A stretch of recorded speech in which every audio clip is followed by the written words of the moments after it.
आप सभी के अंदर विराजमान मेरे परम पिता परमात्मा को मेरा कोटि कोटि नमन। कि निर्गुण निर्गुण तो बहुत करते हो, पर निर्गुण का असल बोध तो करो। बोध का मतलब होता है जानकारी। तो निर्गुण का बोध यानी उसकी जानकारी कैसे की जा सकती है, तो उसके लिए तो सबसे पहले ब्रह्म का नाम लेना पड़ेगा। तो ब्रह्म का नाम क्या है? राम। फिर सत्स्वरूप का निज नाम लेना पड़ेगा। सत्स्वरूप का निज नाम क्या है? सत शब्द। और फिर उसके बाद आएगा ब्रह्म ज्ञान। जब तक ब्रह्म का नाम नहीं होगा, सत्स्वरूप का निज नाम नहीं आएगा और ब्रह्म ज्ञान नहीं होगा, तब तक तो वह परमात्मा तुमको नहीं मिलने वाला।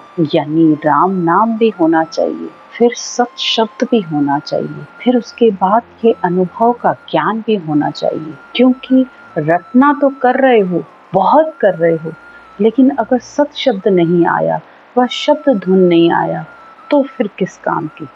और जिसके पास राम नाम भी है, सत शब्द भी है, लेकिन ज्ञान नहीं है, तो वह भी किसी काम का नहीं, वह भी अधूरा है। क्योंकि जब तक ज्ञान अंदर नहीं बैठेगा, तो सत शब्द होते हुए भी विश्वास नहीं आएगा। और सत शब्द का विश्वास ये ज्ञान ही दिलाता है।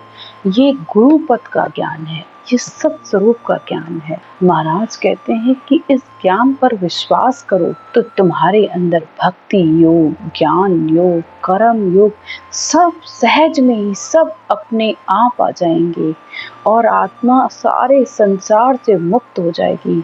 अपने तीनों कर्मों से, तीनों ऋणों से, तीन तापों से, नव तत्लंग शरीर से, इस शरीर से भी हर चीज से उस आत्मा का छुटकारा हो जाएगा। लेकिन जब तक ये तीनों नहीं बैठेंगे, तब तक तो असल ज्ञान आने वाला भी नहीं है। तो उसके लिए आज महाराज बता रहे हैं, मन चित्त पवन सुरत कह लिया, छेद पयाल पिछम को दिया। यानी मैंने मन को, चित्त को, सुरत को, सबको अपने श्वास में लगा दिया है। तब मैंने छेद पयाल यानी तब मैंने अपने इस सारे छेदनों को यानी इन सारे चक्रों को पार किया। अगर जब तक आप इस मन और चित्त के साथ यानी शुद्ध आत्मा के साथ विचार रखकर जब तक इन कमलों का ध्यान नहीं करोगे, ऐसा नहीं है कि भाई बताया और आपने कर लिया, नहीं, उससे भी नहीं होगा। आपको खुद बैठकर इसका मनन कर कर, इस पर ध्यान रखकर, कंठ कमल पर, हृदय कमल पर, मध्य कमल पर, नाभि कमल पर, गुदाकाठ, गणेश स्थान, कुंडली, 21 स्वर्ग की गांठें, मेरुदंड, त्रिपुटी, ब्रह्मण, पारब्रह्म, शिव ब्रह्म, चिदानंद ब्रह्म, जब तक आप बैठ के इनका ध्यान नहीं करोगे, तब तक यह आत्मा आगे बढ़ भी नहीं सकती। नहीं तो रटना करते करते आपका समय बीत जाएगा, लेकिन आपको समझ में नहीं आएगा। लेकिन रटना मुंह से करते जाओ और ध्यान इसका सब करके जब आकर आप ऊपर 11वें स्थान पर ब्रह्मांड में आपका शब्द आता है, तो आत्मा का एक ही होता है कि उसके अंदर शब्द उमाऊ हो जाता है। उमाऊ का मतलब होता है जैसे घड़ा भर जाता है तो वह पूरा फैलता है, बाहर की तरफ छलकता है। लेकिन उस रटना से घड़ा कब भरेगा? रटना जल की तरह है। तो इस रटना से जब जल पूरा भर जाएगा, तो कभी आत्मा रोएगी, कभी हंसेगी, उसे अंदर से बस एक ही पीड़ा लगी रहेगी कि मैं कब उस परमात्मा की मुझे प्राप्ति होगी, कब वह सत शब्द मुझे मिलेगा। उसके अंदर इतना रोना आता है कि उसकी हर समय उस परमात्मा से एक ही विनती रहती है कि हे परमात्मा, मैं आपके उस सच्चे स्वरूप के कब दर्शन मिलेंगे। तब उस आत्मा को उस सत शब्द रूपी परमात्मा के दर्शन होते हैं। इस ज्ञान को बुद्धि पर धारण करो, अच्छे से इस ज्ञान को समझो, क्योंकि जब तक आप ज्ञान को समझोगे ही नहीं, तो आप न तो उस परमात्मा के, उस ब्रह्म के नाम का महत्व समझ पाओगे और न ही सत स्वरूप यानी उस अमर लोक का जो सच्चा स्वरूप है, उस सत शब्द को भी महत्व दे पाओगे। नहीं तो बहुत से लोग तो शब्द धुन होने पर भी उसको महत्व नहीं देते, एक ही बात उनकी चलती रहती है, इसको सुनने से क्या होगा, ये तो एक आवाज ही। अगर आप इसे एक आवाज की तरह मानोगे तो ये सिर्फ आपको एक आवाज की तरह ही सुख देगी, लेकिन अगर आप इसे परमात्मा का रूप मानोगे, उसके लिए आपने सुना है ना, जैसी जन की भावना तैसा ही हरि हो। यानी जैसी आपकी भावना होगी, जैसा आपका भाव होगा परमात्मा के लिए, बस वो उसी रूप में आपके पास आके प्रकट हो जाएगा। तो इसको महत्व दीजिए, क्योंकि ये बहुत अमोलक हीरों की तरह है, हीरों की खान है जो कभी खोटे नहीं खुटती है, इतना आनंद देती है। आगे महाराज कहते हैं, ब्रह्म जोग की क्रिया में बाखूं, भगत जोग हृदय धर राखूं। ब्रह्म जोग की क्रिया, तो ब्रह्म जोग की क्रिया तो यही है कि सत शब्द की प्राप्ति का साधन करो, तभी तुम्हारा भक्ति योग बन पाएगा। दशदा भगत भेद यूं लीजे, आन देव बदला में दीजे। महाराज कहते हैं कि श्वास श्वास में सिमरन करने पर नवधा भक्ति का गुण आता है, लेकिन श्वास और प्रश्वास में इस राम नाम का सिमरन करने पर दशदा भक्ति का भेद आता है। तो दशदा भक्ति ही इस शरीर से, देह से, विधेय से सबसे अलग करती है। आन देव, आन मतलब ये शरीर, इस शरीर से भी तुम्हारा मोह तब छूटेगा जब ये सब शब्द ने अक्षरोपी गगन मंडल में गर्जना करेगा। भांजी भूम पटा सब लिया, हरिजन राज एक कुंदिया।